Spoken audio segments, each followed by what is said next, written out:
Hey friends, welcome back. It is another day. It is another Every Bit Counts challenge of preserving. And let me show you what I'm finally doing.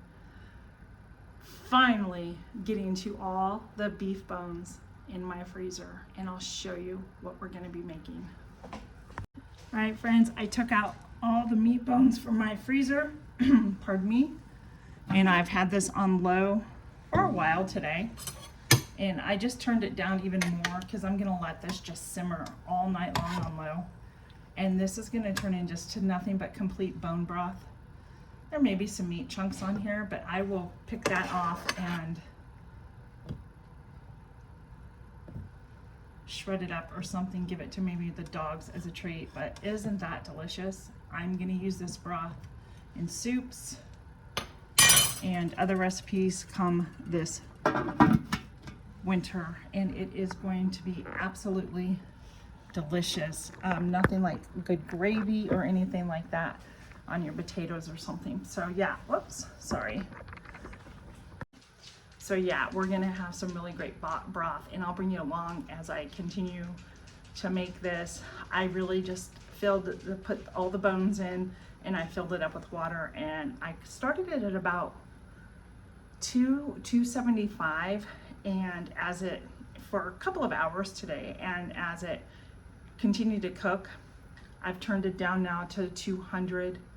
And when I go to bed tonight, I think I'm going to even turn it down lower to like 150 or 175, and then that way it'll just be low and slow all night long. And when I get up, most of the broth will be done. The meat will be really tender where it will fall off the bone.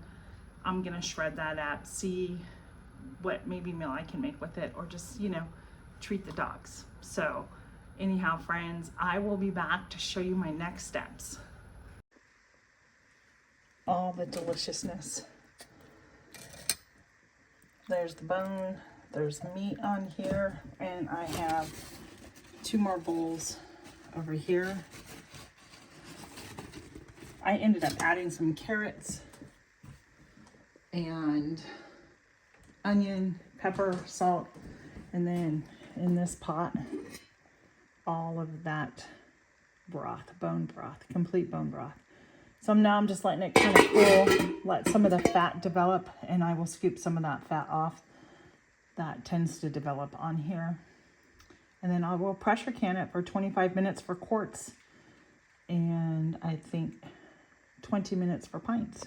I think I'm gonna do a little of each. Hey friends, I am back. I'm finally getting ready to can up this bone broth that I have been making.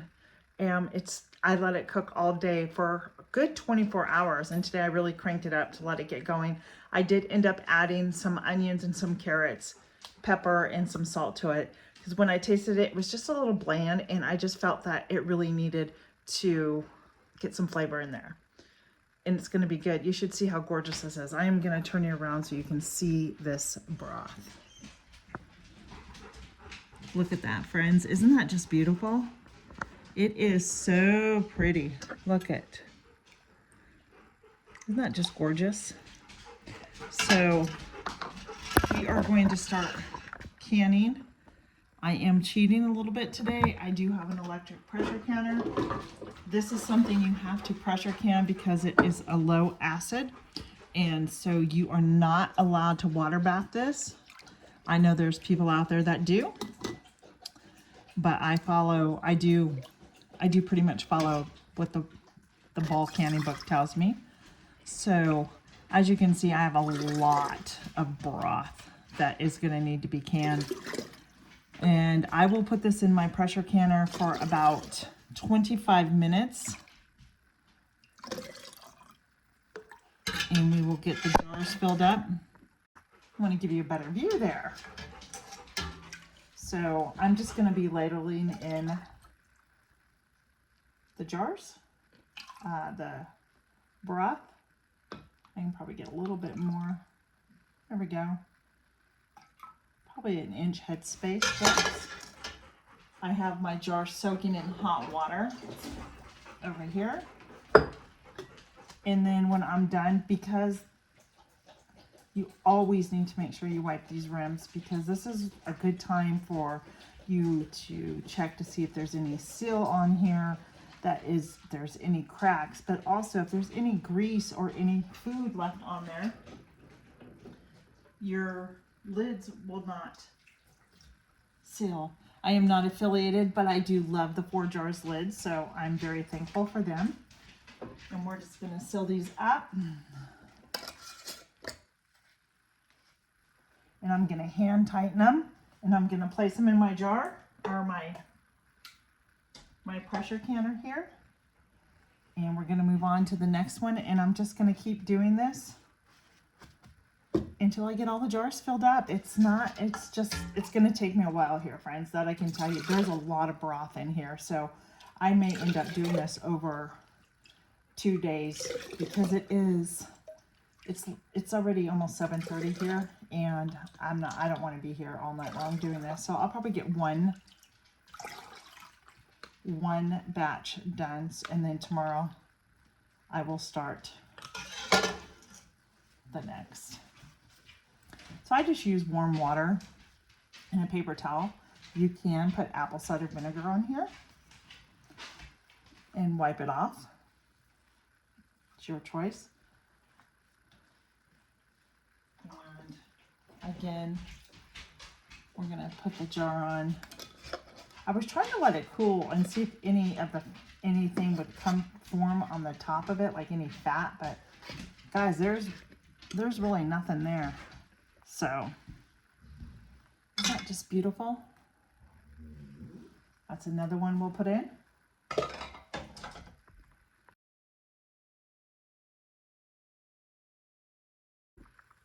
So I can put 4 quarts in here, and I am going to turn this and lock it, and then I'm going to plug this in.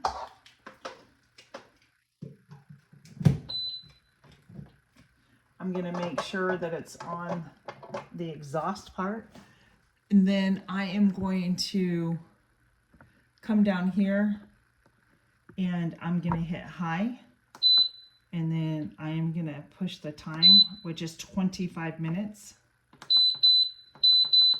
That went a little too fast. It is very loud. And it's going to circle around, and then it's starting to build up pressure now, and then it will beep, and it will continue to build. And once it gives me 2 beeps, I will come in and then close the vent so the pressure stays. When I set the time on this, it says that it actually holds it knows what the pressure is, what it needs to go up to. If I had my Presto pressure canner out, then I would just follow their directions. For my altitude, you have to check what your altitude is, and that's going to be dependent on where you live, and then that will tell you how long you're supposed to can something.